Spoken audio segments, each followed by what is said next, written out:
everybody ready? It's showtime. We're here on a Leaders Corner, and we have our lovely guest. Can you please introduce yourself? I'm Danielle Noel. I'm Christina Papaikonomou, Vice Principal at North Albion Collegiate. I'm Dana Nyman, Principal of Greenland Public School. Dexter. My name's Lana Cumberbatch, and I'm the Principal at Moorish Public School. I'm Laurel. I'm with the TDSB. Amani Asari. Monique. Clinton John. All right, Clinton John. I'm Sharon Azim. I'm an elementary school principal of kindergarten to grade 5 at Seneca Hill Public School. Hi, my name's Gillian Lee. I'm a VP in the TDSB, currently working at Maurice Cody. What's your name?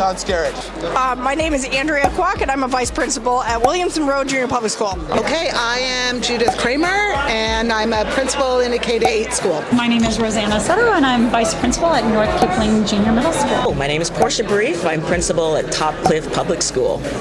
My name is Rohan Robinson. I'm a principal at TDSB. My name is Troy Langevine, and I'm centrally assigned principal for coaching for school improvement for LC2, Learning Center 2, and Learning Center 3 in the Toronto City School. So my name is Rosalie Griffith, and I am the proud principal of Westview Centennial Secondary School. My name is Laura Lee Eccleston. I am the principal at Rawlinson Community School. Amazing.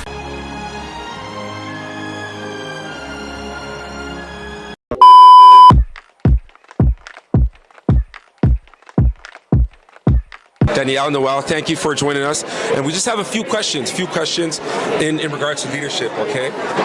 From your opinion, what makes an effective leader? I would say two main things. Effective communication, like transparent communication, and also the ability to build relationships. Okay. And how do you go about doing that? It's a daily thing, so you have to build trust with people, right? You have to earn trust from people, and that happens through that communication. So making yourself visible, making yourself available to community members, to your staff, to your students, right? Open door policy. Yeah. An effective leader is someone who cares about who they're interacting with. It's not about leading per se, but inspiring those that they are in charge of or trusted with to make positive changes in their future and be the best versions of themselves possible. So leaders don't lead from the top, they lead from within, I believe. You're right in alignment with what we're about, because that's what we want, to unlock everyone's mind to understand that everyone is a leader, right? And it's the decisions you make and the people that you have around you that's going to help boost your leadership. What makes an effective leader is, like you just said, having strong relationships with the students. So when you walk into my building, you see me and all the students surrounding me and the staff, because in order to have an effective school, you have to show students that you care about them, that they're respected, and that you're there, like you're basically their community and parents throughout the school day. So that's what makes a good leader, is that students feel safe at your school, they feel loved and respected, and also that they have a voice. Okay, that's amazing. An effective leader is somebody who is reflective, somebody who has vision and is centered on the vision, but is also willing to pivot or see things from different perspectives. And they're also good at creating and co-creating environments and atmospheres where others can thrive and grow, where everyone can be the best version of themselves. Yeah.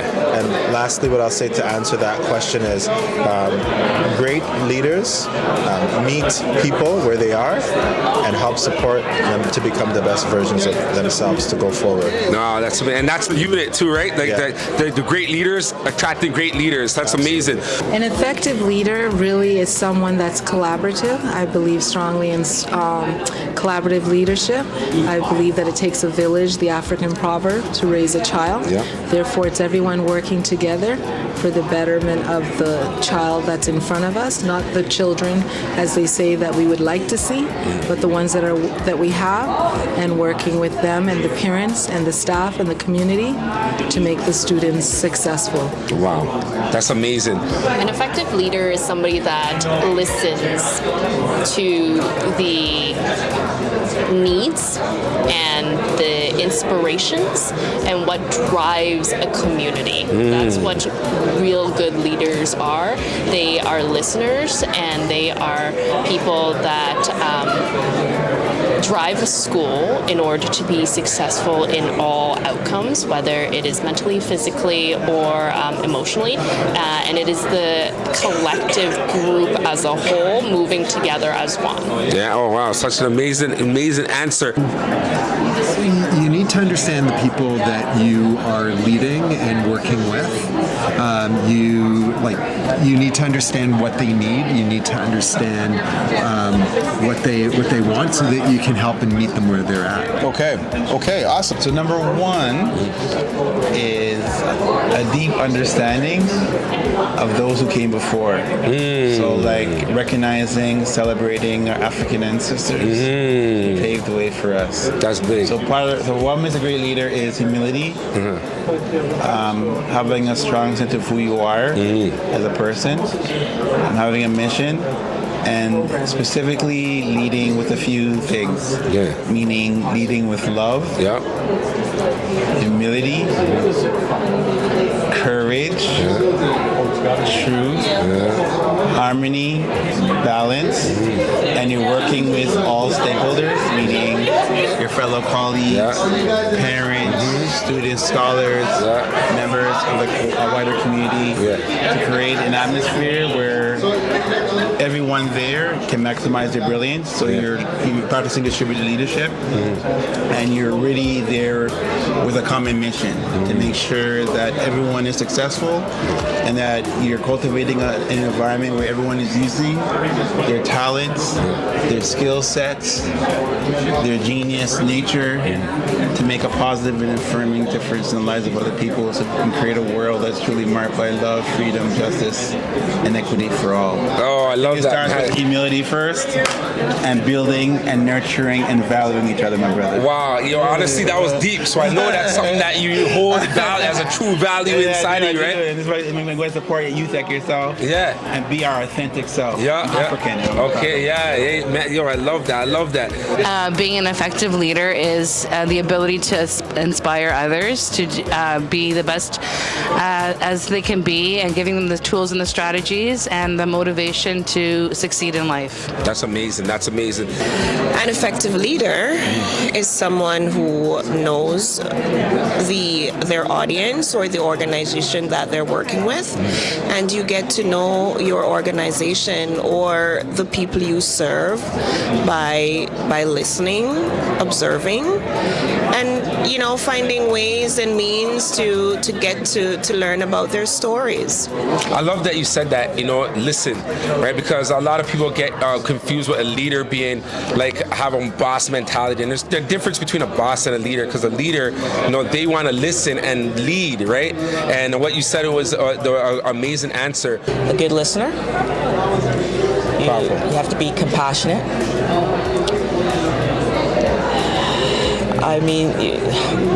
Reflective, I think, as well.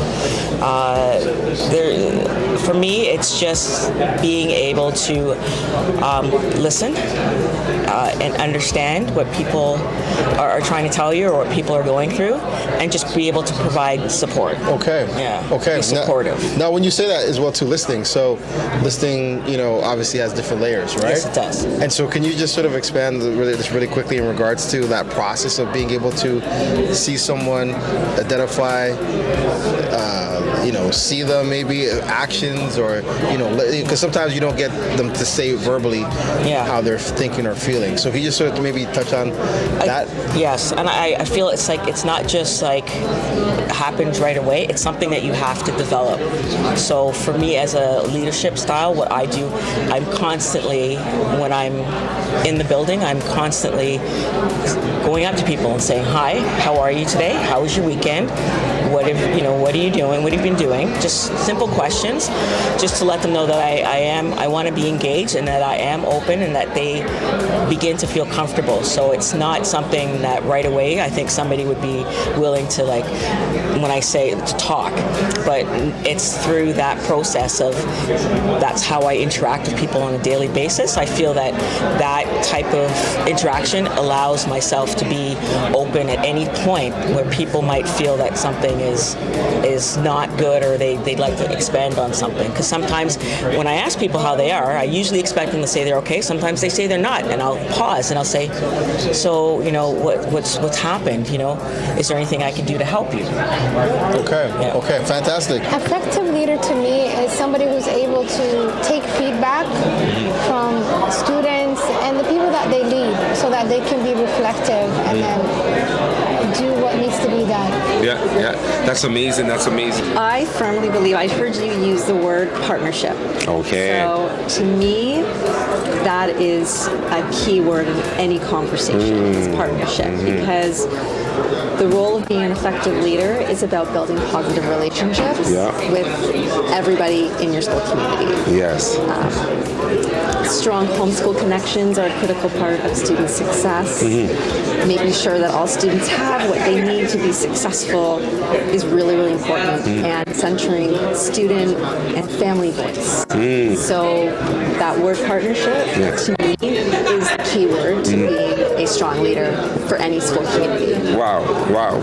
And that's, I like how you said that, because, a lot of people, like, if they're older than the students, then they're more looking down to them and, they're lecturing them. But now you're saying even partnership. So you're saying with the students, they see you as a partner. They see you as, it's like teamwork that's going on, right? That's pretty much what you're saying, right? That's amazing. It looks like you want to elaborate. I wanted you to, it looks like you want to extend on that, because that's a big point that, a lot of people are not really, paying attention to. But it is a partnership that you have with everyone and everything. That is amazing leadership. So I think that's a great question, right? And for me, just in terms of my identity and some of my experiences, it has to start with your why. Like, why do you get into something? So for me, it always comes back to community and what I can do to give back. So that always centers me in terms of what I say, what I do. And at the end of the day, like, you have to have a passion for improving people and wanting to be a part of their journey. That's really interesting you're saying that, because those, even when I think back, even when I was in school, there's people that make that impact. You remember them, and you always remember them. You kind of want to go find them and find out where they are to say thank you. And it seems like that's what your vision's alignment when it comes to that's amazing. I think someone who is willing to mentor others and to help others to become their best selves. Yes, exactly. So with mentorship, obviously, you're expanding someone's mind. Like, what are some of the things that you want for your students and to be bringing their mind and their attention to? How to be a good person, how to be the best version of themselves. And how to be kind. Oh, nice. That's amazing. And I like how you're going to the feeling, because being kind, that's what we can all relate. Doesn't matter what age we are, you can relate to kindness, right? Exactly. Thank you so much. I think what makes an effective leader is the ability to calmly and thoughtfully listen and take into account the voices that are around you and make decisions accordingly. I think it's also really important that you're actionable, you lead by example, and you walk the talk and talk the walk.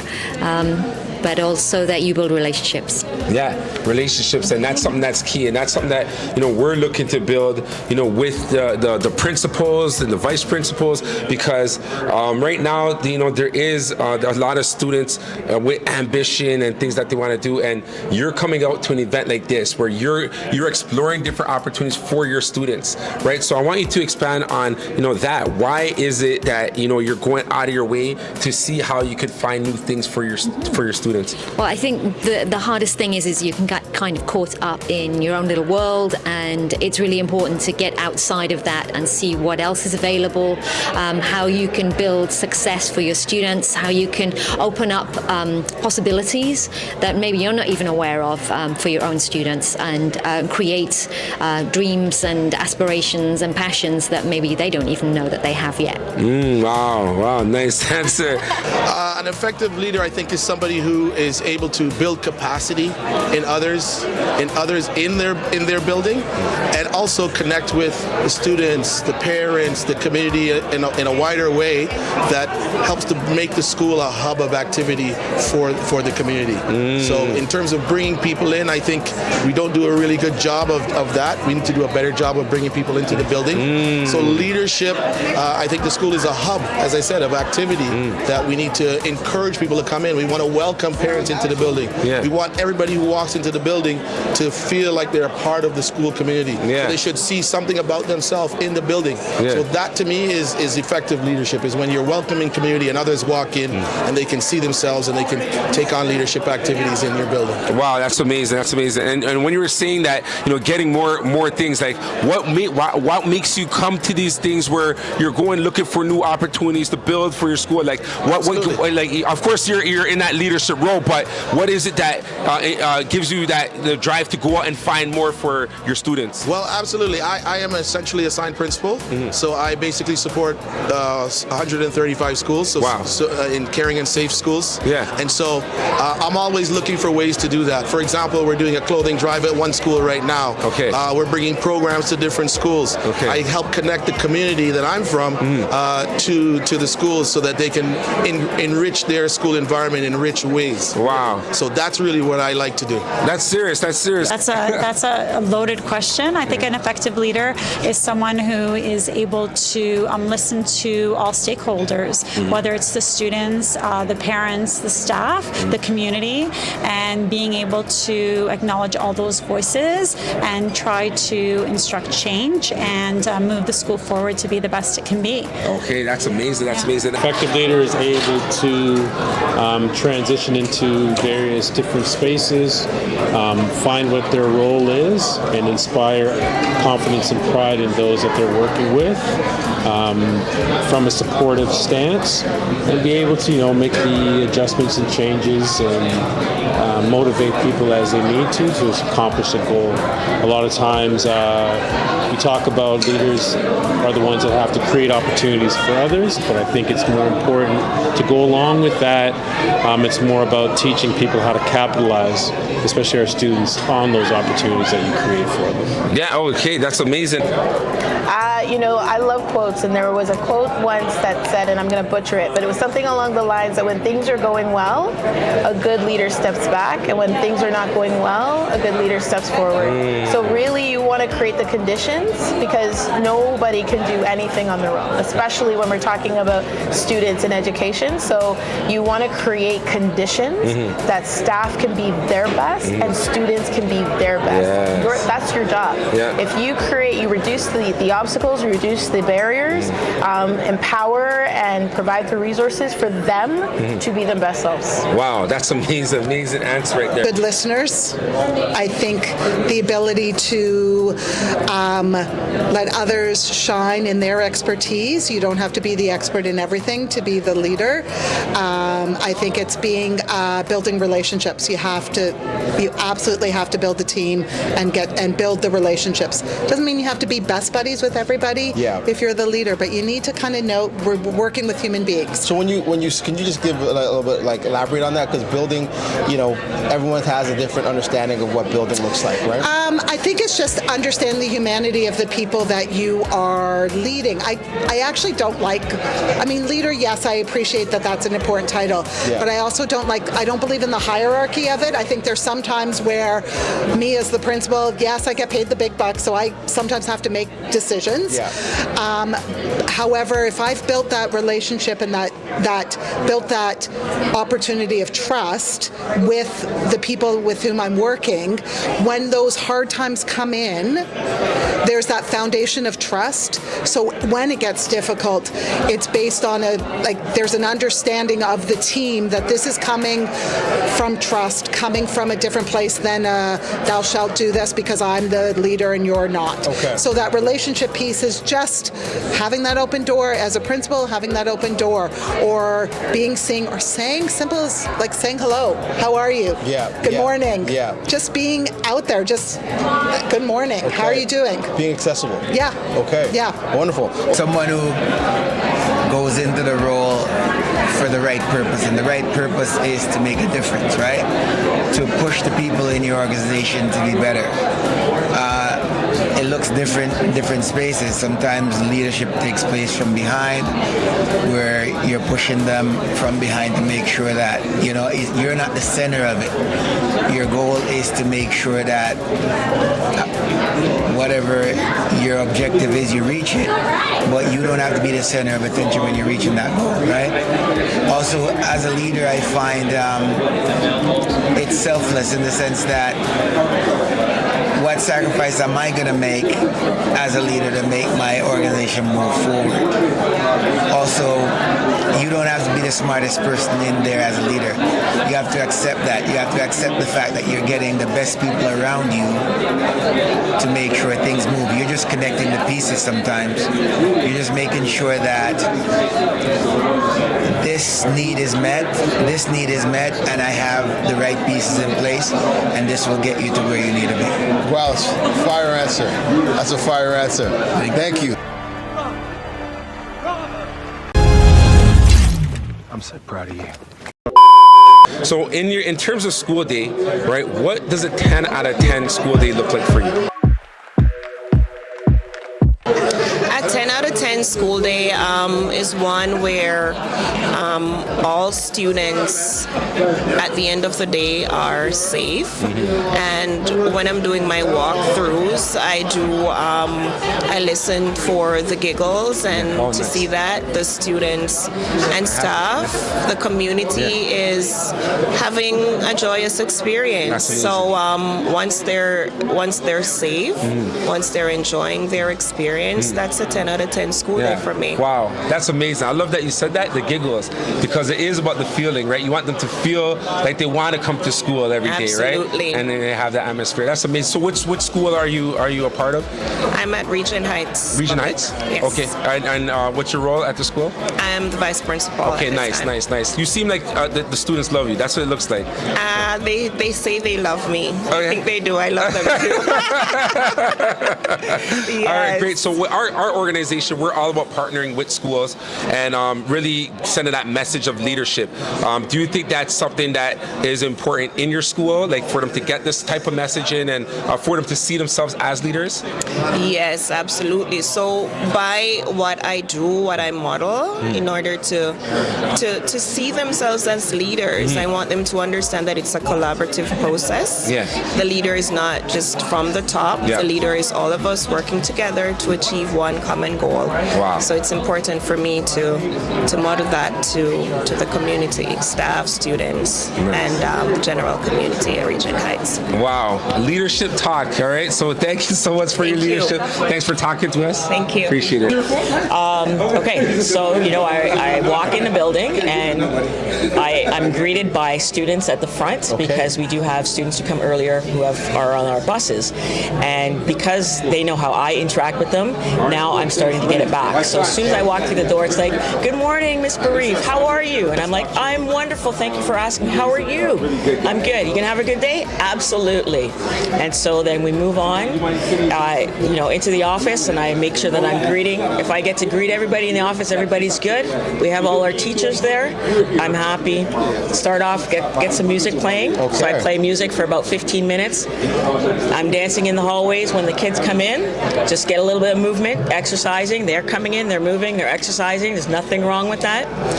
And if I'm able to walk around and get to half of the classes, if I'm able to get outside, interact with the kids at recess time, I interact with them at lunch all the time. I'm out every day at lunch. If I'm able to say hi and get a couple of jokes with some of my parents, that's a 10 out of 10 for me. Okay. That's a 10 out of 10. Wonderful. Because I think it's very important that every single day we always want to have great days, but but I think it's sometimes we don't define our days in terms of what great looks like. Yeah. And so it's very easy to have a great day but not acknowledge it. Yes, it is. And if you're intentional about it, it will happen, because even if somebody comes in and they're not looking like they're too happy, a parent, I will actually say, "What's going on? Why are you not happy today? Okay. How can I make you make your day better? Is there anything that I can do to make your day better?" Usually they're coming in, it has nothing to do with us or the school, but just that asking and the interacting, fantastic, right? Even a little joke saying, hey, you brought some lunch. What'd you bring for me? Yeah. And, just trying to engage people like that, parents like that. It's intentional. Make their day. It creates community. Yeah. Yeah, absolutely. Yeah, no, definitely. I'm never sitting down because I'm always out there trying to build relationships with people. So I'm going to classrooms, visiting with students, seeing what they're into, getting to know them. And then I'm outside, I'm at recess, again, trying to get to know students, let them know that I'm there for them, I'm available. Okay. Yeah. And like, what do you get? Like, how do you encourage some of these students to become leaders? Like, what are things that you feel are required to help them? Because a lot of them, when they'll fall into a certain crowd, or but how do you get the leaders out of the students? So I think it starts with that building relationships with them, figuring out what they're interested in, and then helping push them forward in whatever aspect that is, whether it's like the arts or they're into technology, just finding pathways for them, showing them their different pathways, right? Not letting them, just remain in their comfort zone, but pushing them beyond that. No, that's amazing. Thank you. So in your school, what does a 10 out of 10 school day look like for you?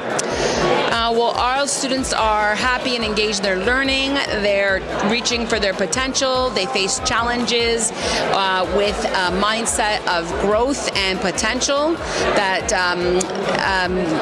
they're just feeling engaged and ready to learn and focus on their studies. Wow. Okay, so when they're distracted, like what kind of initiatives that you guys currently have right now to help them stay focused? Right, so we have a variety of different programs in our school that help them get engaged. So we have a variety of different classes that engage all learners where they're at. We have an automotive classes, we have a businessism, we have STEM programs, a robotics club.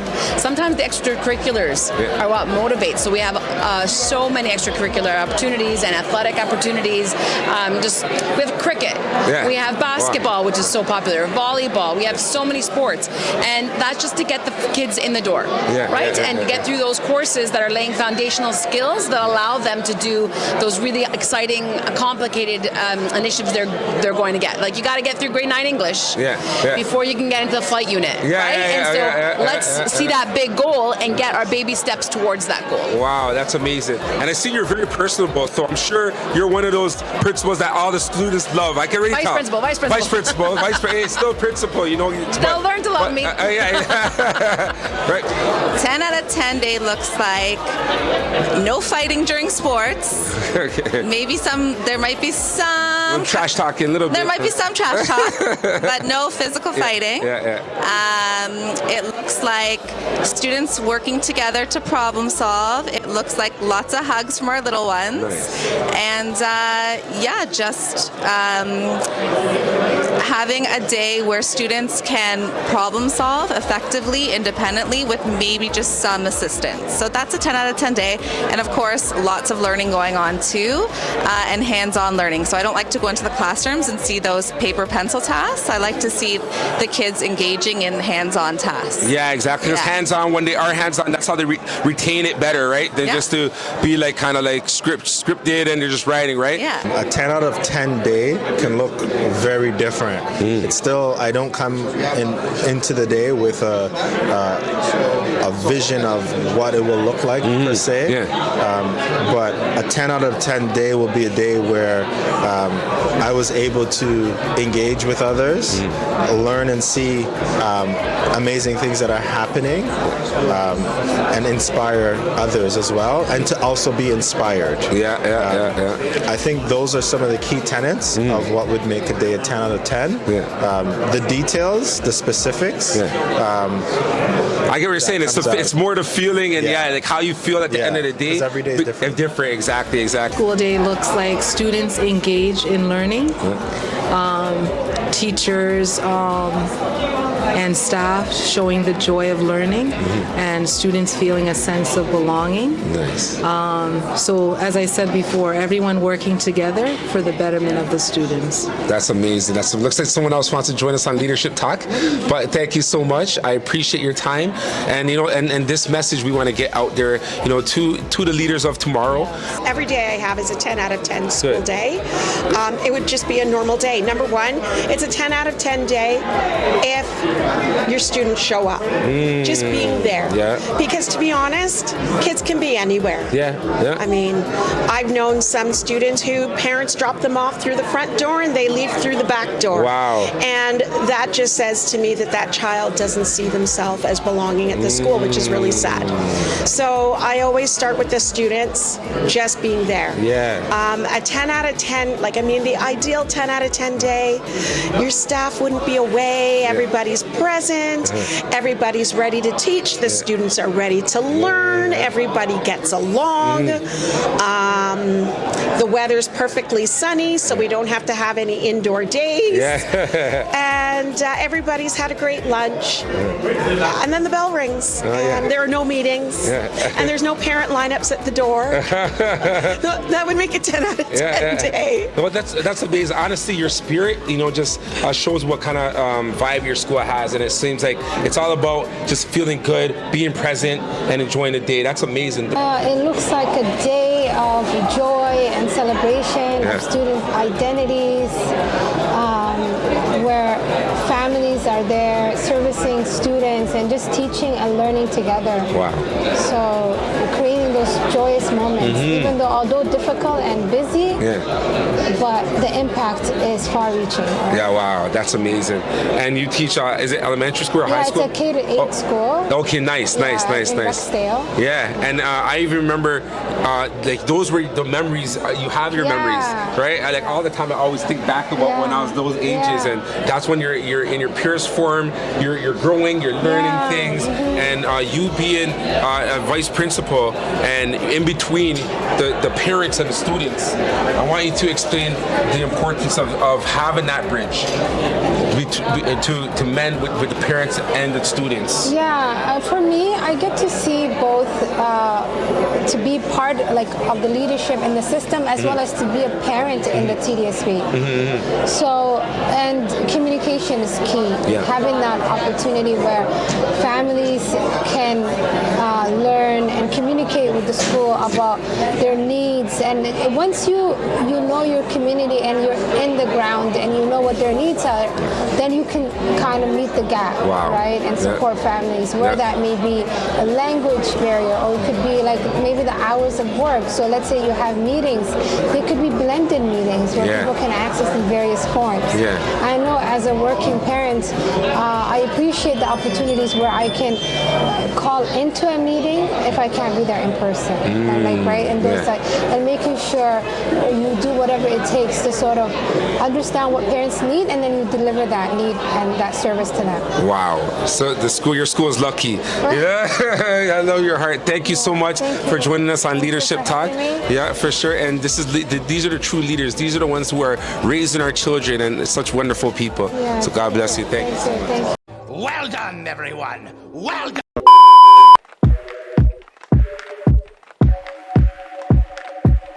So I want to ask you, since you work hard as a leader, right? What strategies are you employing to keep yourself, students, and staff engaged and motivated? So that's an excellent question, and I think when you're talking about motivation and engagement, it starts about making connections. So the people that you work with, they have to know and trust that you have their best interests at heart. So you have to show up every single day with a smile on your face, or saying hi, how are you doing, how's the family, even with kids. How was your weekend? So it kind of starts from a personal connection, and then you can start with the more technical pieces of, either getting through with curriculum or teaching strategies, but it has to start off with them understand that you have the best interest at heart, and then after you have their confidence and you're able to honor them as a person as well, then you're able to kind of do the more difficult work. Wow, that's serious. That's serious. Yeah. So the work that you're doing, because the difficult work is finding things for them, right? And I really applaud you for coming out to over here in this session to find out what it is, how can it grow, and those things. So how is it that you can get them to explore these new things and get involved with these new things? If you don't mind explaining, why is it that you're coming and finding all these new opportunities for your students? So I always think to be an effective leader, you have to be able to take that first step forward. So by always being engaged and looking for new opportunities to grow in terms of your personal attributes, like how you communicate, or even that technical piece of what are the more nuanced or what are the new teaching strategies, but you have to be at the forefront. So coming to these events allows you to gain knowledge, gain experience, gain the tools to add to your toolkit. So when you're standing in front of students and staff, you're able to kind of speak from a place of experience, and also that you are showing them that you are willing to grow. So having a growth mindset allows you to continually wanting to learn and wanting to improve. You're going deep. I have to help you. You're going deep with the answers, though. But that's what it is. Honestly, with this platform, that's why we have the Leaders Corner, because we want this information to get out to the students. You know what I mean? Get out to the parents. Get out to the teachers, because that combination is so important. That's they're spending most of their lives with the parents, teachers, and that's a relationship. You know, like what you're saying, right? Motivated. You know what? For me, it's not like rocket science. It's basically I have this every Wednesday. I call it Spread Love. Okay. Spread Love Wednesdays. Okay. So I got a shirt. It says Spread Love, and I'm not going to get into that's a whole other thing. That there's a company that makes these shirts. Okay. And so I have the office staff. We wear those shirts, and we just go around and we're intentional in terms of ensuring that people they're feeling the love on Wednesdays. Okay. And so sometimes it spills out on other days, and so that's good. The intention is that it spills out on other days. Fantastic. So that's kind of what we do, or what I have initiated with people in my school. Okay, Spread Love Wednesday. So tomorrow, Spread Love. Awesome. So I'm glad I got that last question in. Okay. I think you have to lead by example. So in terms of inspiring others, I think it's important for them to see you care for them, to feel as though they belong, that they are welcomed, that their opinions and their cultures and their backgrounds matter, and that they're reflected in your school building. I love that you said that, because where we are is so diverse, right? And a lot of times people are intimidated to engage with someone else, because maybe they feel that they may not understand them. But when you actually go out and realize that we all are kind of the same, we have the same values, and even how you came and approached me, even though you thought it was someone else, but it just shows that you have a connection with all other people, right? And why are these relationships and connecting with the students and the teachers and the parents, why is this an important thing that we all come together? I think in terms of because we learn from each other. When we learn, we can all grow together and share a common vision, because like you mentioned before, there's a lot of commonalities in all our lives. We just have to take the time, put the cell phone down, get off the electronics, and have a human connection, a conversation, learn about one another, and have some empathy. Wow, that's amazing. Thank you so much for You're very welcome. Leadership Talk. We got great leaders here just giving that insight. So, and I thought this was Jeremiah, a student that I taught, but it's not Jeremiah. But still, said Jeremiah was a great student. Thank you. You're a great person as well. Thank you. Well, I mean, first of all, communication is really important. We have to be able to communicate. I have to be able to communicate to my staff and students clearly. We have to be able to communicate to one another. To keep them, you're saying to keep people motivated? Yeah, engaged and motivated, right? Engaged and motivated. Yeah. So communication is one. But also we want people to feel that they belong. We want people to feel that they have a voice, right? So if it's all coming from me, then they're not. I mean, I have some great ideas. But they have to know that they have input. They have to know that we're listening to them. Okay. so that way they'll be more interested in offering their time. So that being said, right? Yep. How do you go about creating an environment where people's voices can be heard? It's a great question. I mean, that's what we strive for, right? So it's not just surveys and things like that. Like that is one way, but it's a very inhumane sort of way to do it. It's a good way to get data, but focus groups is really good. So groups of students, groups of staff members, to meet together, committee or leadership teams, things like that, so that and to really start in an open place, in an open space, to say, okay, how's it going? Let's talk about this. This is one of the things we're trying to do. What suggestions do people have? As opposed to saying, this is the way we're planning on doing it. What do you think? There is power to that, and sometimes you need to do that. Yeah. But if you can start with them and sort of like, this is the issue that we've got here, then kids especially, but staff also, they feel like they want to start contributing. It's great because as post-COVID, we see that a lot of kids are struggling with that voice piece, right? And so, the goal realistically behind this interview and this program is that we want to ultimately make, leadership perspective more, realistic for people who are struggling with it, who need that insight, who need that recommendation to say, hey, let me try that. Ooh, engaged and motivated, setting high expectations. Expectations always need to be high. Believing in everybody. Yes. Everyone has the potential. Everybody has an opportunity to turn things around and do what needs to be done to be the best they can be. Everyone has potential, and to not give up on anybody. So I think that's really important, and really focusing on mental health and well-being for yourself, for your community, for your school, and just being a kind person that can help. You're there to help. You're there to help and help to serve the community. Wow. Amazing.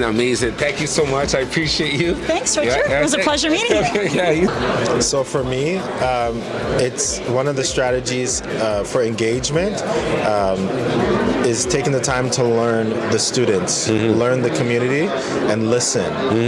Creating environments where they can share their views, their opinions, and taking the time to learn what the students' strengths are, where their interest is, and how it connects to their day-to-day lived reality and experience. When you do that, it leads to a more engaged student. Yeah. It leads to an environment that transforms communities, right? So I think those are some of the strategies. I always say in spaces where people say, these children are challenging or there's behavior issues, it's never behavior issues, it's engagement issues. So how are we as educators, as leaders, co-creating an environment where students will be interested and will be engaged? How are we tapping into creating a space where we're helping to support the students for the environment and the world that they are in now, outside of school, but also what they're going to be leading when they become older. So we always have to have the insight and the foresight. Exactly. Those are some of the keys that will support that, and just listening and being connected to community and families and students, and that's how we create engagement. And amazing answer, man. And it just blends into our next question. With Flightunit, we need the school board. We need you guys to so we can get our message out to these students. So what are your interests with working with different programs and things to have your students engaged? So what I would say is, and I hope I'm answering the question right, I'm just meeting you all. I'm just learning about it very you briefly. came out here to, exactly. to be open and absolutely. So I'm interested in learning more, to hear what you all have done, what your vision is, and seeing where and how that would align with the different goals and visions for our school community. So I'm very open to see more and to learn how there might be an opportunity to collaborate collaborate. All right, so we're gonna make that happen. You know, the big boss is over there talking, and you're gonna love him, and I really get the vibe from you. Yes. And you know, the fact that you came and sat with us, we appreciate it, man. Thank you. This is leadership talk right here. The things to keep myself motivated, it's one of the simple things is actually starting out. I never had a lot of people believing in me, and I still don't think a lot of people do. So you have to set your goals and achieve them. So my grandmother was one of my motivations. I think about every time I do something, how would she feel if I didn't do this well? And that's been with me since I was a young boy. My friends getting into trouble, I'd go inside instead of going on that move with my friends, because I knew that if I got caught, it would break her heart. So I've always based doing well on what she thinks. She died, but I still do it now because it's something that was entrenched. Okay. For my children at school, it's the idea that I'm that voice that I wish I had when I was a student. So in order to stay that voice, and in order to satisfy their needs and to help them reach their goals and to help them, help them feel understood, I have to maintain a certain level. So I'm motivated to continue to do well in order to help them do well. Okay. And for my staff,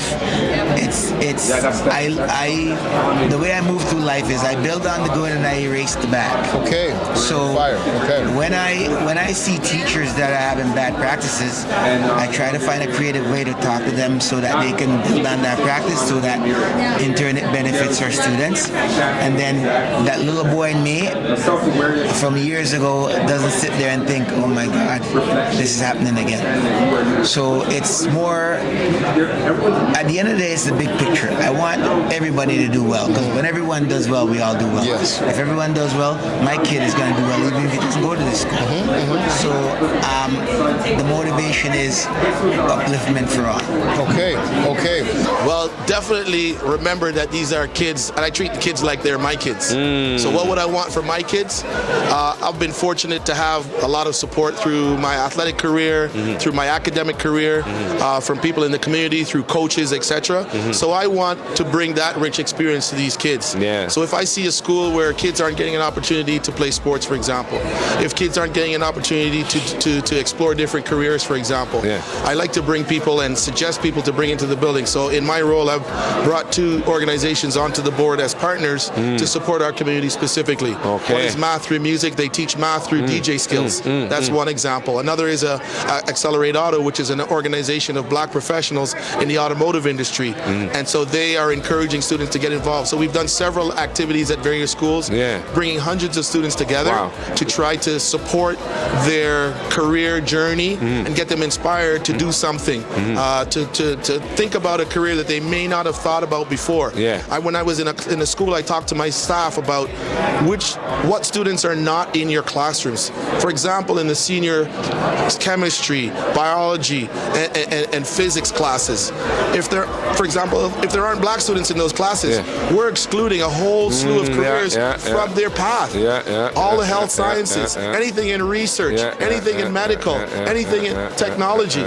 So we have to try to figure out why they're not in those senior classes. By not being in those senior classes, they're not going to be in the post-secondary classes. They're not in those post-secondary classes. They're not going to be engineers. They're not going to be doctors. And not that they all have to be, but we're just excluding them from those careers at such an early age, grade 10, grade 9, grade 11. Wow. And so it's really important to encourage bringing people in, bringing in mentors, bringing in guest speakers to the school to encourage those students indigenous students, making sure those students from the LGBT community, making sure that those students are welcomed and fostered in terms of their growth in a career pathway.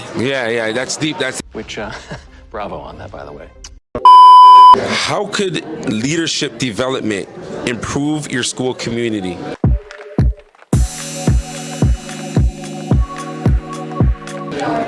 Wow, that's a really good question. That's a question that I do think, any leader needs to reflect on a daily basis on what their impact is within their school to know how effective their leadership is and the direction in which you want to take your school or your building. For me, it always starts from data. What type of data are you collecting on a daily basis, and how are you reflecting on that data to kind of see what are the needs or what are the strengths? Because it's an it's an asset-based approach. So what are the strengths in your community, in your school? And once you have identified that through data, and once you've reflected and see, okay, what are the best strategies to go forward to address certain strengths that we have, but also some of the areas in which we need to grow. But it's that identification piece, and then also gathering that data in a wholesome manner, and having folks as well that you can actually talk to see how have they moved their building forward. Wow. Yeah. Clinton John right here. I appreciate you. Thank you so much. Leadership, true leader. And I could see that you're really going out deep, and you care, man, because the information that you're sharing, and you're going really deep with each question. And I'm really happy for the young people that are coming up under your leadership. It's real. Because we need that. And even being young black males.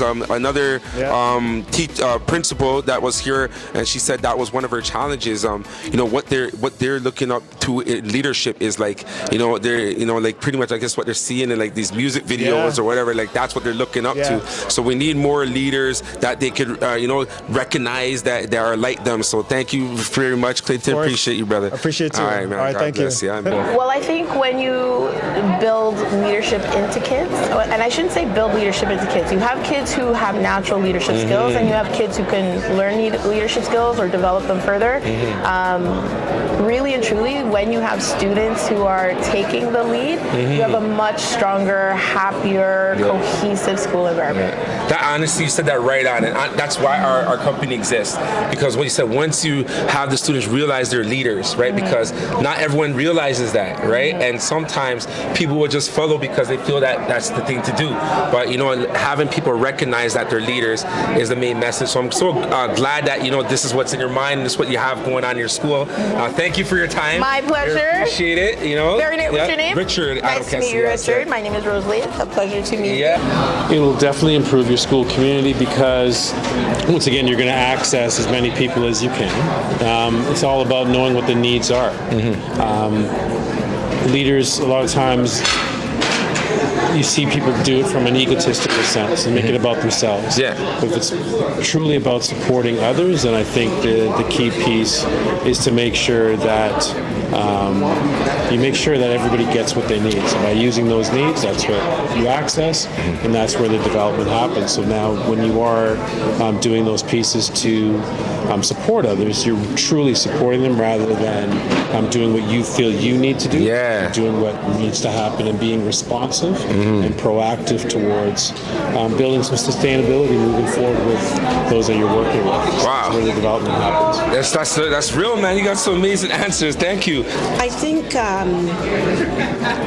one of the greatest areas that administrators and educators can make an impact in their school community is build relationships. And we talk about that all the time, but what does relationship building really look like? It's not just saying hello to your families, but it's getting out there into the community, looking at, where does everybody shop? Where do we get our groceries? What are the coffee shops in the community? What are the services being offered in the community? And then along with partnering with parents, partnering with as well their children to find out what the needs are in the community and figuring out ways that you can support the needs. Because as administrators, as much as we think we mightn't have any influence or power, we actually do. Maybe influence over power, but we can influence families to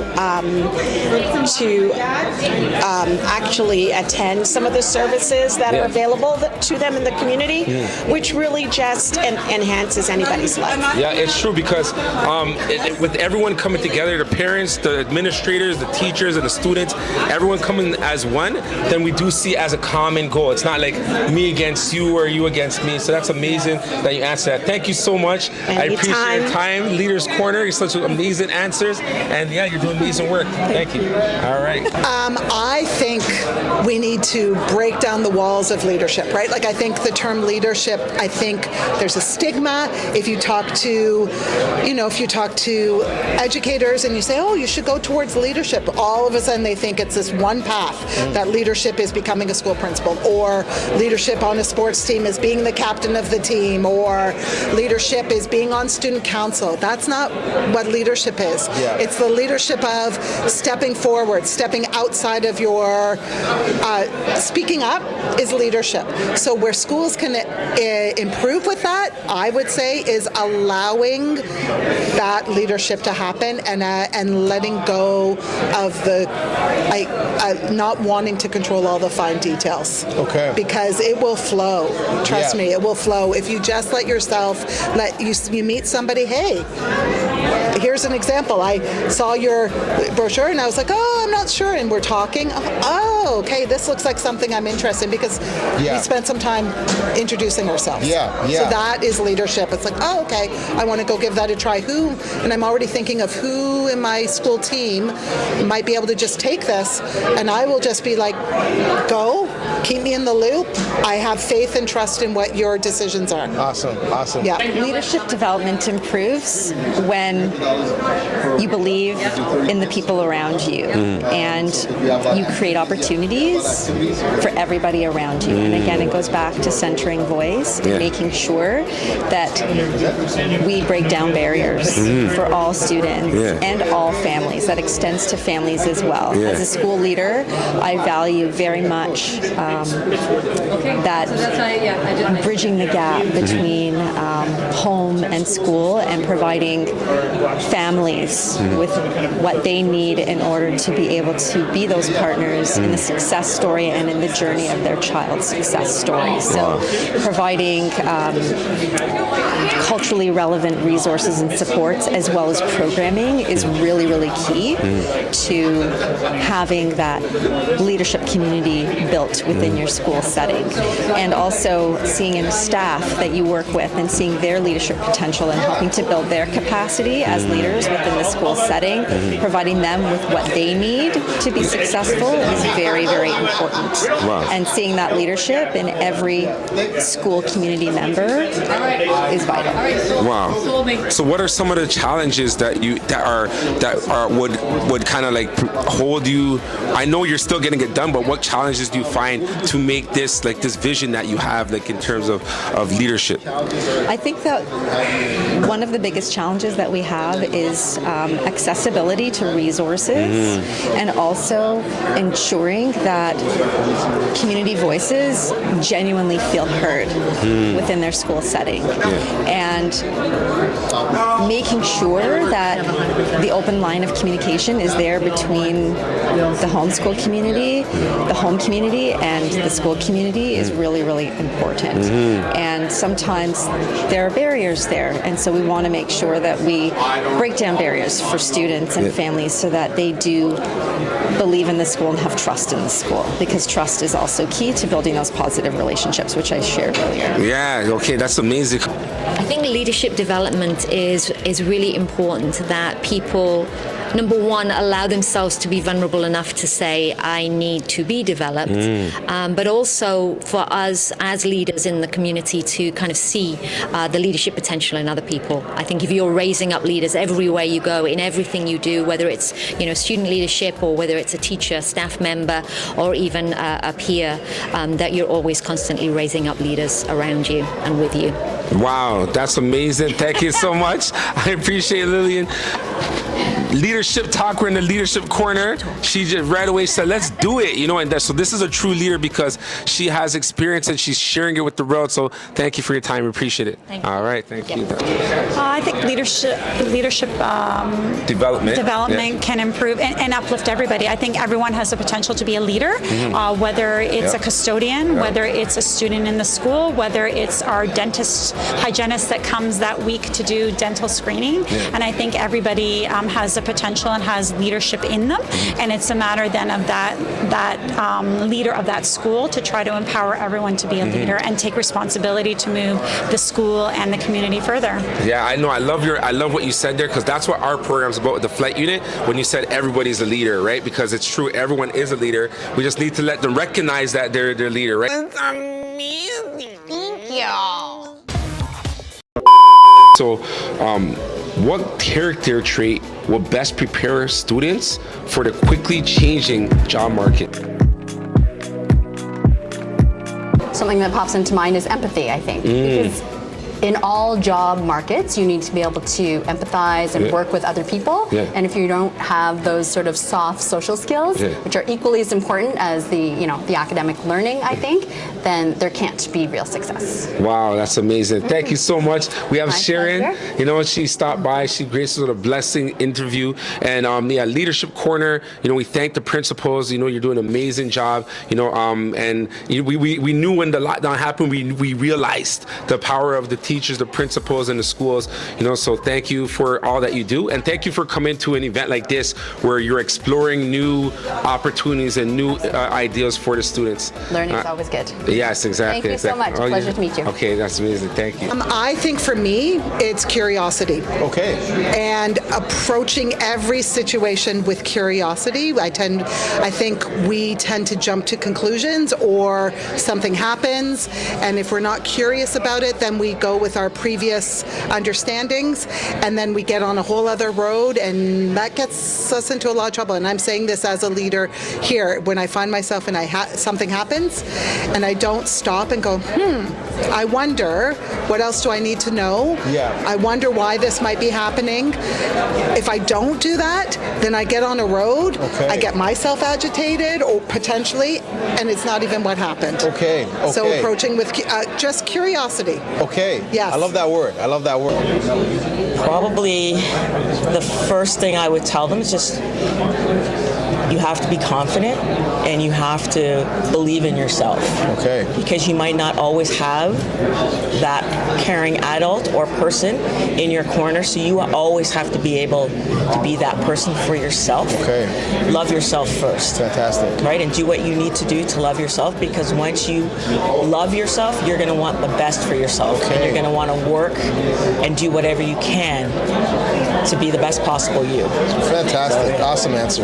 From the day one when you enter an organization, your reputation begins. When it comes to your reputation and your ethics, take no days off. Always keep a certain decorum, keep a certain level of standard of excellence.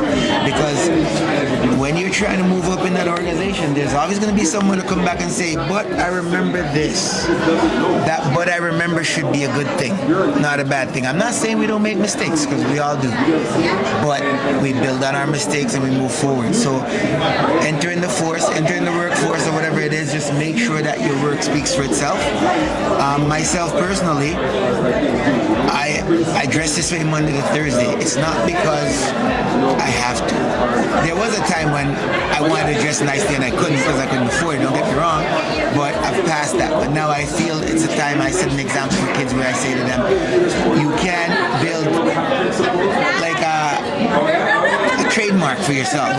If your trademark is good, people are going to remember you by that. People remember me because I will speak well and I carry myself well. So that's one less thing someone could dig at you at. Oh, he comes in sloppy, or he comes in this. So then you can build on the other things and get yourself well-rounded and be ready for whatever comes your way. Okay, fantastic. It's got to be about perseverance. It's got to be about resilience. I think learning is through struggle. If you haven't struggled, then you're not learning. And the sad part is we see a sense of entitlement that happens a lot, and that sense of entitlement has really killed, I think, a lot of motivation, a lot of inspiration, a lot of participation, I would even say, in a lot of the endeavors that we're trying to accomplish. So I think you really want to get people that understand that it's not just about talking. Like we have a lot of people that just talk and talk and talk. It's about action. Yeah. So you want to make sure that we get people that when they're faced with a crisis or faced with something that's difficult, that they can think strategically, assess the situation, and act in a manner that's going to, I don't know, move things forward. But then in that movement, you're allowed now to build from it. Yeah. Once again, it gets back to that sustainability piece, so we can make those adjustments. But it's got to be about that resilience, because not everything's going to be easy. It's got to be about how do you respond when things don't go your way. And even in terms of knowing what else is out there, that's one thing that we found today at this this amazing conference that's going on. It's opening up new ideas, opening up new opportunities for like different administrators, principals, and stuff like that. So I want you to talk about that, because everyone's here obviously for interest in the future. So why are things like this important for people to really go and expand their horizon and know what else is out there for them to be a part of? Well, I think this is important because it breaks the routine. And even though routine sometimes is good, it allows you to have a structure from which you can work with and build from. It's good to break the routine every so often, because a lot of times we don't get to. It's really easy to constantly be taking care of others, but if you're not taking care of yourself and finding your passion. Like I think one of the dangers with educators is we forget what our passions were, and effective teachers share their passion with their students. Yeah. As an administrator, you take on this role, but you still forget essentially that you are the lead teacher of your building. Yeah. But then you forget why you were a good teacher. So opportunities like a conference where you can go and learn and access new resources and see new things, and at least get to also network with colleagues is important, because it breaks the routine, it establishes new norms, but it supports you in a manner that allows you personally to grow. And then once you find that new path to grow upon, it gives you a new way of learning, therefore you engage in a new struggle, and there you consistently move. So now you can try something new, or it just gives you that different perspective that's most important. Yeah. What you said, one thing that you said right there really stood out to me, because we were interviewing another principal, and what she said is that she came here and she met with some of her mentors. Yeah. So it shows kind of like in the industry there, everyone's kind of moving up ranks, but along the way there's other people that can help guide you and help steer you and make sure that the decisions that you're making are the right decisions. So the atmosphere like that's what you're talking about, right? Yeah. Okay, that's amazing. Thank you so much. We appreciate you. Leaders Corner, and sorry, your name again? Troy Langevine. Troy Langevine, blessing us with some good information. All right, thanks, Troy. How do you address your student body's diverse learning styles and interests? We're very lucky to have a school student council as well as a school council that provides many opportunities for our students, as well as very passionate staff. There are lots of extracurriculars for sports, as well as for like music and the arts. And last year we invested in creating a STEM space. So there's lots of ways for students to have creative outlets and to access the curriculum in preferred interests. Okay, wow, that's amazing. And I see that all these things that you're adding, and now you're here around here looking for more. You're looking for more things to offer to your school. Why is that important to you? Well, I think that diversifying the experience for students with lots of different materials and continuing to improve the learning environment. I know there's lots of different vendors here that have various technologies, but what I'm really impressed with is the ones that are offering different materials that contribute to the environment with the furniture, or even just ways to get flexible seating, or like rethinking where you write your ideas. Like there's a table that you can write on, a dry erase table. I've seen that. We need to have that, or the different some things to appreciate the environment. So some of the furniture is inspired by nature, and what I'm really appreciating is that a lot of the vendors have things that have strong Indigenous voice, and we always need to invest in ensuring that our Indigenous voice is heard within in our school. Wow, that's amazing. No, you're amazing. I appreciate you being here on Leaders Corner. Thank you so much. Andrew, all right? Yeah. Okay, yeah. nice So to meet you. Nice to meet you too. So in terms of learning styles, it's just, making sure that the teachers are aware that, some students might need to stand. Okay. And they're doing, some students might need to walk around. So they have to make sure you can see if a student is walking around and they're getting into things, or if a student needs to have that movement break. So it's just ensuring that they have those different opportunities throughout the day. So flexible seating, for example, really flexible timetable that incorporates that type of learning. Because I know for me, I cannot sit for a long time, right? And so I need to move around. It's not that I'm not listening, because I am listening quite intently. But I do need to have that. That's my learning style. I have to move. I have to feel. I can't just sit there and hear it, right? Or just sit there and read it. So in terms of, that's what I share with the teachers, to share with students as well.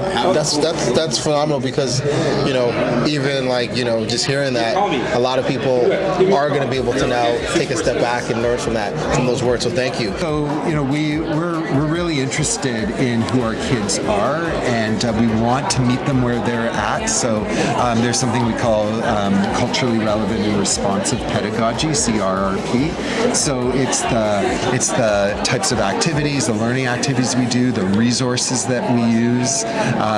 We want them to we want them to represent our students, represent their families. Also, bringing in community members is another great way of connecting. So we just had last week was Diwali, and so our school has a large South Asian population. We had like 50 parents that came in. Okay. They decorated the school. They brought different. They produced a video. They went into the different classrooms. So they talked to and we had kids so the people that came in were parents. Also, their kids were presenting within the rooms, just to sort of share, this is what we do, right? They really engaged. They brought food for the teachers. It was nice. Okay. But just to people want to know that they're welcome, and that they're valued. In order and then teachers are able to do a lot with those experiences, learning experiences, which is really engaging for the kids. Okay, fantastic, awesome. So thank you for sharing. You know what? I really am appreciative of that question, because I think the most important thing that you can recognize is that when you walk into a classroom or a school, you have that variety, even if it doesn't seem to be there on the surface, because there's so many identities that people carry. Some of them are visible and some of them are invisible. So just making sure that you have an environment that is welcoming and open, and that starts with administration. We model what is important to us. We model how we welcome and create an open environment, and I think setting that model sets it for staff, which then creates it for kids. Wow, that's amazing. Thank you so much. Good one. Yep, that's a good one. Since you work as a leader, right? If money were no object, what are some ways you would show yourself self-care? I think if money were no object, probably the easiest one I can think of right now would be travel. Okay. Traveling anywhere. Yeah. But that travel would include all-inclusives and would include beautiful spas. Nice. Yes, but since money is an object, I think I do think it's really important that leaders do demonstrate self-care, because it's so easy that we look after others and we don't put into our own tank. So just some different ways. I always have a phrase, live with things you love. Yeah. So you got to discover the things that you love, right? And it doesn't have to cost a lot, whether it be your pets at home or whether it be painting your walls in your house or, you know, doing some type of project around the yard. That's always really nice. I love working out. And I can find myself at the gym every day. Mind you, I haven't done that since June. So. And then sometimes we can work out our bellies and we can eat really good meals. Because as busy administrators, we're often eating on the fly. And and sometimes just watching garbage television. I agree with you. Sometimes you just sit down, put on a movie because you're working so hard. You're usually in front of papers at a desk at a computer. So, you know, just to relax sometimes, that's definitely important. 100%. Question, self-care. Ibadat, I would travel the world, starting with the continent of Occidental land, Africa, and visiting all 54 countries in Africa, and also visiting the world. So I like self-care through traveling and making sure I get proper rest, because I can speak from personal experience. Sometimes we have such a love for our community, for our youth, that we don't take care of ourselves. So it'll look like traveling and making sure I get proper rest, so I'm spiritually replenished, so I can continue to do the work that's needed in a collective manner for our liberation. That's amazing, guys. Leadership talk. You heard this. You went deep. You really went deep with it. I love that, man, and that's what we're looking for. So thank you so much. Thank you. Appreciate your time, man. So a couple of things. It's very hard. It's especially in these times. I really try to turn off. Like, I don't respond to emails in the evenings or read the emails in the evening. It's hard to not do that. Fitness for me is something that I try to do, and it means me getting up really early in the morning because I know I can control the start of my day. I can't manage the end of my day. So I try to do some fitness 3 mornings a week, and that helps me. But it's hard when we have our phones right there, and I'm not perfect at it. I'm still working on it, but really trying to appreciate that the to-do list will never be done. So I need to just let go of that. And also, one thing I've learned with more experience is just because someone's dropping something at your feet to be done, it does not mean you have to pick it up and do it. That's a really good question. So I've been a leader in this role for a while, but I also have involved in extracurricular. So earlier on in my career, I was involved in soccer. I still am now, but I was a player. So I was playing at a high level. And so that was a really good balance for me in terms of ensuring that I take that time to own my other craft. But as I become older, I feel like you do need to have the balance, and I tell people you set a time. So I set a time for myself, so I'll say 6 o'clock is it. So whatever gets done gets done. If it doesn't get done, I'm going to have to put it off till tomorrow, and then I move on to what I'm going to do for my self-care. But now it's going out and I work and I have a trainer. That's what I do now. That's fantastic. That's awesome. That sounds insanely relaxing.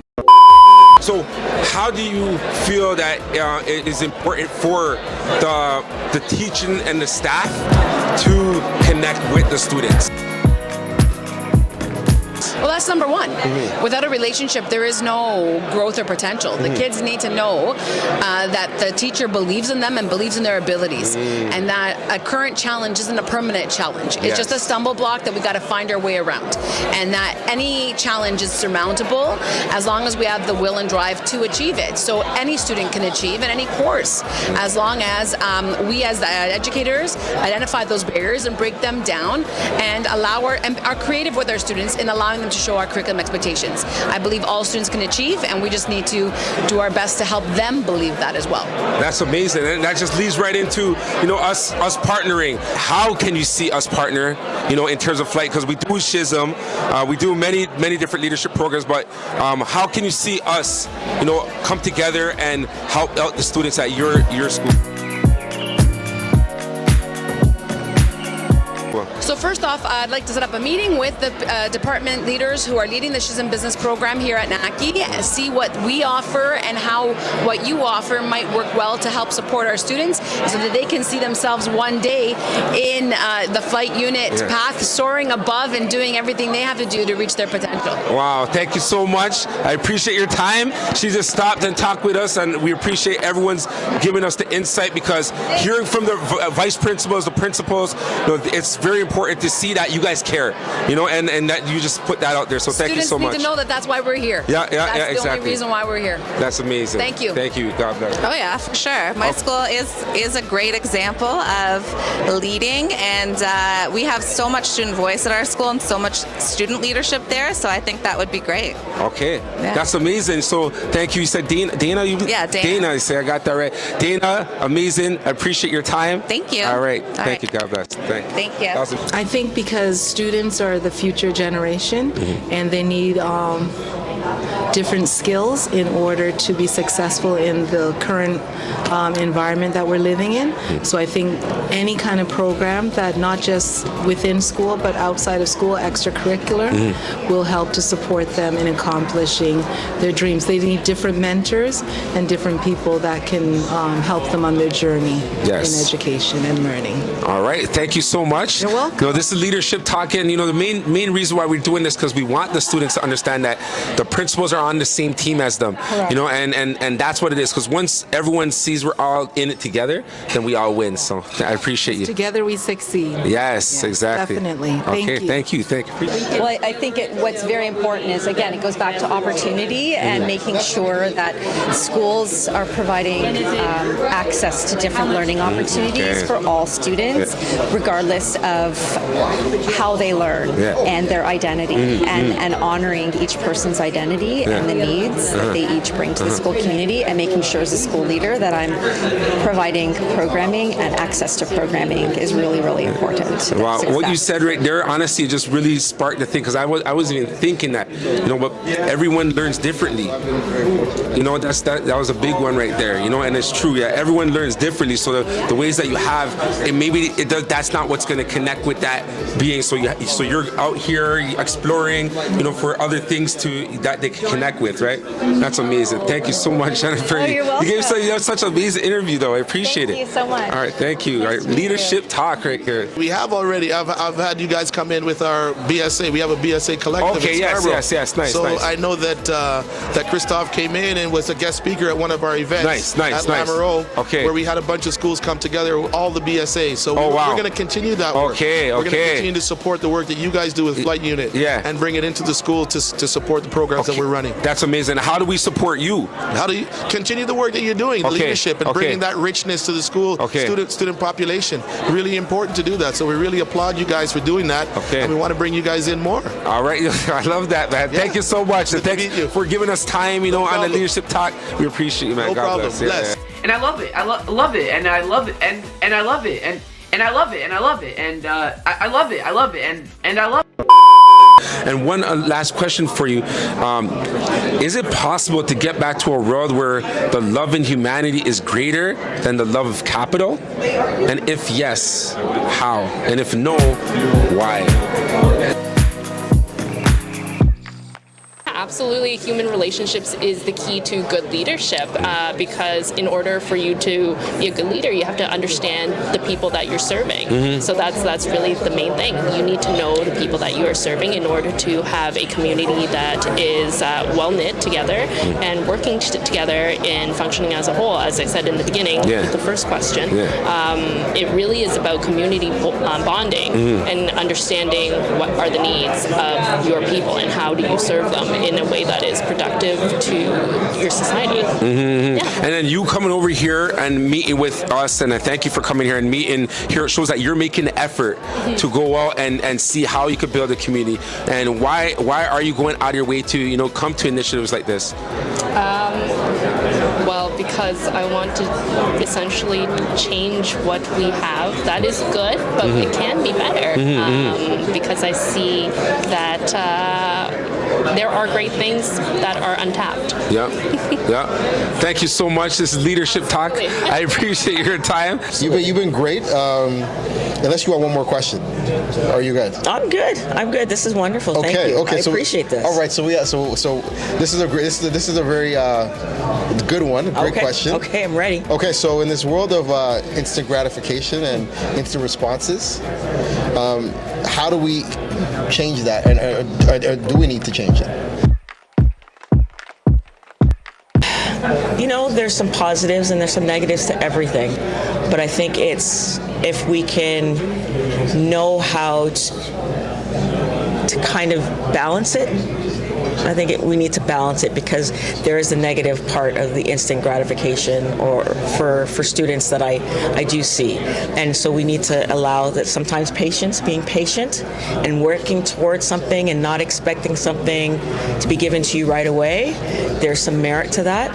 And there's some life skills, right, that come out of that. Yeah, definitely. So with, when you obviously, we say that in a sense where when you have like Instagram where you're constantly strolling, or Snapchat, or all these different other feeds that these kids are on, that they can stroll forever and still be entertained. Yeah. And, when you come to the real world, it's not exactly it's like not that. Like that, yeah. Right? And I can only speak for what I do with my family, with my kids, and it's just, we just talk about, the things that they're seeing there, and, how real is it, and we need to kind of manage, like anything out there, we have to balance it out. So you can't spend hours and hours on social media. If you need help trying to balance that, I will help you as your parent, but usually they're pretty good in terms of balancing and realizing they need to have that balance because anybody can be on there all day. So would you, for a student watching, what would you say is a safe enough time to be or allocate towards social media or those type of activities? The experts, they'll tell you maybe 1 hour or 2 hours a day. Realistic, I don't know how realistic it is. So I would say to maybe stretch that out. So if you're going to do it, spend no more than half an hour at a time. But, maybe stretch it out and you're on there 4 times throughout the day. Okay. And that way they feel like they've been on it a lot, but the time has been really... Okay. And then you condensed. And then as they become more not comfortable, but they get used to that, maybe you can shorten it, give more breaks, shorten it. That's what I try to do with my son. My daughter, I didn't have as much difficulties with that, but with my son, I'm trying to work with him in terms of and he's like really good in terms of I'm only going to spend this much time on it and then do something else, and then come back and maybe go back on, maybe not. Okay. Right? So maybe they'll find something else to do to take up their time and not go back on for the next session. Yeah. Sustain it. We can't. We are not, human beings and human brains are not built for instant ongoing information processing. There needs to be time for reflection and refinement. And with our phones and just with all the information that comes to us, we can't process it all. So it means that some gets pushed to the wayside. It means some we make assumptions with, we don't hold on to. So we need to just, and that's just, we need to slow down. So how would you recommend, because obviously we're all wired, right? So do you have any recommendations for that to allow for this to, be a new way of thinking and operating? So I can give an example as a school principal is every year we make a school improvement plan. And there's certain goals. And last year we worked on it. We made a commitment at the end of last year that we're not bringing any new initiatives. We're going to year 2. We're not checking off. So everything that we're doing is building on what we learned last year instead of, again, because I'm walking around this conference. There's all sorts of great new ideas and I'm just in my mind, not today. I'll park it for later. I'm not picking that one up. Yeah. I'll put it in a file, but we're carrying on what our foci are. Yeah. But what about like Instagram and like just the different social medias? Like any strategies from that perspective? So I think, sorry, thank you. With social media, again, I really try hard just to not, because we do check it, right? I pull up my phone. So it's setting yourself some boundaries, and really it's hard to go cold turkey. I'm not good at it. I do it every once in a while, and then I'm not good at it. But just I'm not checking it for the next little bit, and setting up a window to do that. And I know my brain and my body feels so much better when I'm not constantly seeing the information. So just putting the phone aside is the best bet. Okay, wonderful. So definitely want to thank you for giving us some time, and obviously wise words of wisdom for all of our leadership followers at home. Okay, thank you. Okay, you're welcome. Thanks. Okay, awesome. I think we need a change. I mean, in some instances, instant gratification is good. Don't get me wrong, but in the big picture, it's not. I mean, and I think it's leading our children in a different path. Because, for example, I'll give you a very trivial example. A child will see me driving a nice car, and they think that, I'm going to get that nice car really fast. They don't know that this took years of schooling. This took years of paying my dues. This took years of extra hours working. This took getting a mortgage and getting the house first before I was even considering this. So that thing that you think I got in 2 years took like 14, 15, 16 years to get to. So instant gratification, yes, is great. And if instant gratification was the thing to do, I think I'd play the lottery more often. And if that was the case, I mean, every time you play the lottery, you'd be a winner. So instant gratification is not what it's caught up to be. A lot of times it actually leaves you in the hole if that's what you're looking for. And you get disappointed more. If you build and build and build, you appreciate more, and then you will have the gratification that lasts a long time. Okay. That's what I see. Okay, fantastic. That was fantastic.